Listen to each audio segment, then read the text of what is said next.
In this lesson, we will study about multiple class inheritance. Last lesson was about multi-level class inheritance. Multiple class inheritance, on the other hand, means a class inherited from more than one classes. So a child class will have two or more parents. We will see the concept of multiple class inheritance with a generic example, and then we'll implement it on department employee scenario, which we have developed in previous lessons. So here is the generic example where we have animal class to create animal object, having just one method breathe, and when called will simply print I am breathing. Then we have two child classes, terrestrial for the animals which live on earth and aquatic for the animals which live in water. The terrestrial class has method walk on earth with simple print message that I am walking. On the other hand, aquatic class has method stay in water again with a simple display message. So at this stage, you can understand the hierarchy of these classes. As animal is the parent class and all animals whether terrestrial or aquatic can breathe, so it has a breathe method. On the other hand, only terrestrial animal can walk and hence they have walk on earth method. And likewise aquatic have stay in water method because they can live in water and not the terrestrial. Let's test these classes and create a terrestrial animal.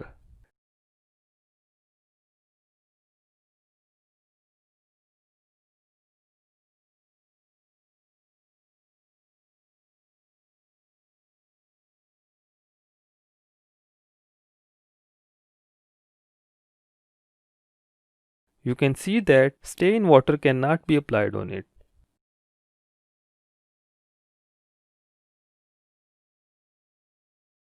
Breathe and walk on earth are working on it. Likewise, we can create an aquatic animal.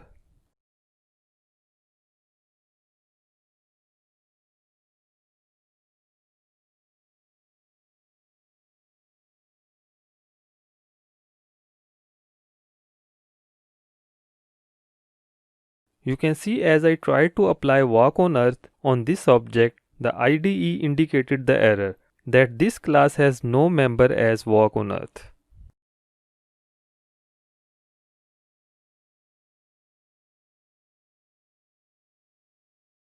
The other two methods are working on it. Now I hope you know about another type of animals known as amphibians, which can live on earth and in water as well. For those animals, both of the methods, one inside terrestrial class and the other in aquatic class, are applicable. So in this scenario, we can create a class amphibian with two parents as terrestrial and aquatic, and that class will inherit attributes from both parents. Let's create an amphibian object and test these methods.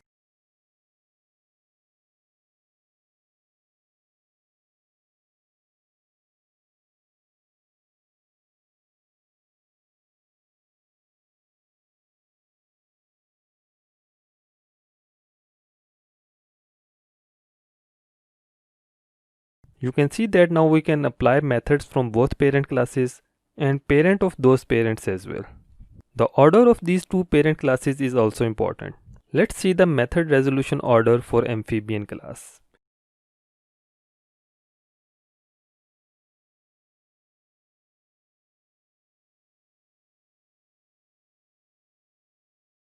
You can see that the first is the class itself, then is terrestrial, which was set as first parent, and then aquatic, which was the second parent. Then in the order is the class animal, which is parent of terrestrial and aquatic, and finally the built-in object class. Now let's say if we have method stay in water in terrestrial class as well with different behavior in the form of different message like I cannot live in water.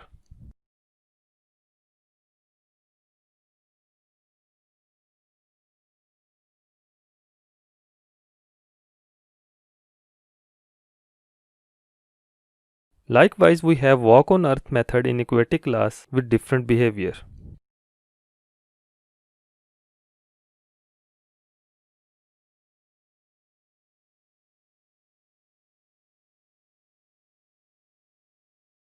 So now we can apply all three methods on all three classes: terrestrial, aquatic and amphibian.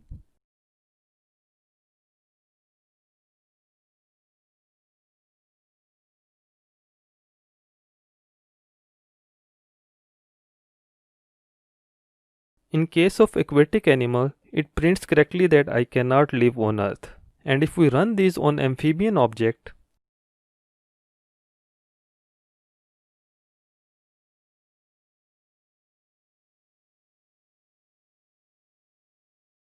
you will see that walk on earth is having correct output while stay in water prints I cannot live in water.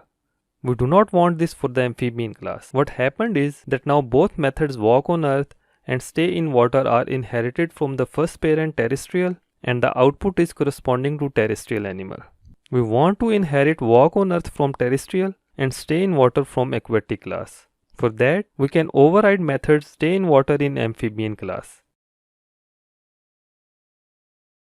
And inside that, call the stay in water of aquatic class.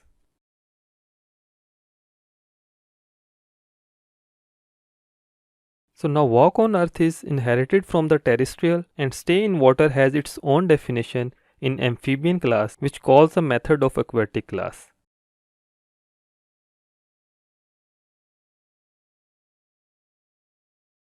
One last thing before we move to the employee class is that we want to have some extended feature in walk on earth method for amphibian class. For that we can use method overriding concept and create this method inside amphibian class.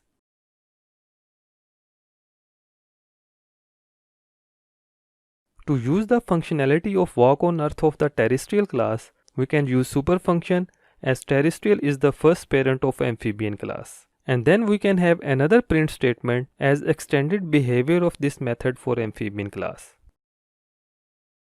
You can see that it printed the message of terrestrial class method and the second message from amphibian class. Instead of super, we can directly use class names as terrestrial and then have to pass in self by ourselves.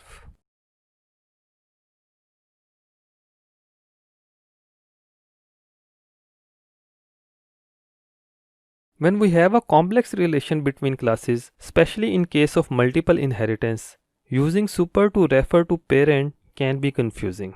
This kind of class relationship leads to confusion, also known as diamond problem, because of the diamond shape of this hierarchy. We can specify the parent as input argument of the super function, but in my personal experience, using super function with complex inheritance cases can be super confusing. Therefore, we will use the class name instead of super function. That's all from this lesson. In next lesson, we will use the concept of multiple inheritance for the employee class. Thanks for watching.